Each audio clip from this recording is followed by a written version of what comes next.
सरकार एक घाबरलेलं सरकार आहे। यांना निवडणुकीची भीती आहे। यांचं सरकार सत्तेवर आल्यानंतर महाराष्ट्रामध्ये स्थानिक स्वराज्य संस्थांच्या निवडणुका घ्यायला हे घाबरले। आता मागच्या 1.5-2 वर्षात जो कारभार केलेला आहे त्यातून महाराष्ट्राच्या लक्षात आलेलं आहे की काय प्रकारचं सरकार यांनी 1.5 वर्षात चालवलं। आणि म्हणून लोकसभेमध्ये महाराष्ट्राच्या जनतेने एक मोठा धक्का त्यांना दिलाय। मी अनेक ठिकाणी सांगतो की यांना आता निवडणुका ऑक्टोबरमध्ये घेण्याचं धाडस होणार नाही। म्हणून निवडणूक आयोग, माझी स्वतःची व्यक्तिगत शंका आहे की दिवाळी झाल्यानंतरच हे निवडणुकांना समोर जातील। 15-20 नोव्हेंबरच्या दरम्यानच हे निवडणुका घेतील। त्याच्या आधी यांची निवडणूक घेण्याची ताकद नाही, कारण लोकसभेत फार मोठा धक्का भारताच्या देशातल्या जनतेने आणि महाराष्ट्रातल्या जनतेने दिलाय। 400 पारचा नारा करणारे 240 वर थांबले। 240 वर गाडी थांबली त्यावेळी दोघांचे टेकू घेतले आणि एक बिहारचा टेकू आणि एक तिकडे आंध्र प्रदेशचा टेकू, दोघं एवढी पलटी मारण्यात बहादर आहेत की यांचं दिल्लीचं सरकार कधी खाली येईल याचा नेम नाही। 6 महिने का वर्ष एवढाच विषय राहिलेला आहे।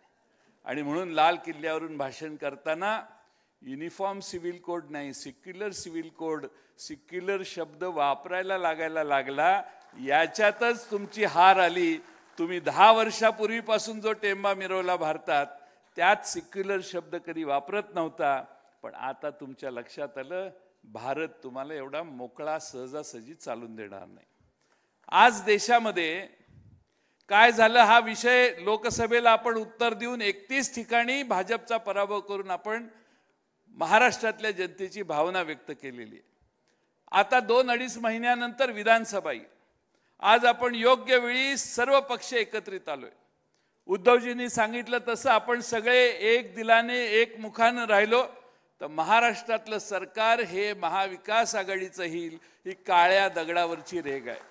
तुम्ही काही चिंता करू नका, पण एकमेकाला सहाय्य करणं आणि आपला महाविकास आघाडीचा त्या मतदारसंघातला उमेदवार विजयी कसा होईल हे बघण्यासाठी आपण सगळे आजपासून कामाला लागलं पाहिजे। सगळ्यात महत्त्वाचा भाग आहे तो म्हणजे सरकार कसं चाललंय। सरकारने, उद्धवजींनी त्याचा थोडक्या वेळापूर्वी उल्लेख केला, या महाराष्ट्रामध्ये हिंदू देवस्थानाला छत्रपती शिवाजी महाराजांच्या वेळेपासून वेगवेगळ्या देवस्थानाला जमिनी देण्यात आलेल्या होत्या। भारतीय जनता पक्षाच्या जवळच्या 1-2 आमदारांनी या जमिनी लुटल्या, जमिनी काढल्या, आपल्या नावावर केल्या। आपल्या नावावर करताना नजराना भरायचा असतो। वर्ग 2च्या वर्ग 1 करताना जो नजराना भरायचा असतो तो नजराना भरला नाही, 50% नजराना होता। महाराष्ट्राच्या विधानसभेत हा मुद्दा मांडला त्यावेळी महसूल मंत्र्यांनी उत्तर दिलं, जयंतराव 2 महिन्यात आपण चौकशी पूर्ण करू। 2 महिने नाही, 2 वर्ष होत आली तरी चौकशी काही पूर्ण होत नाही।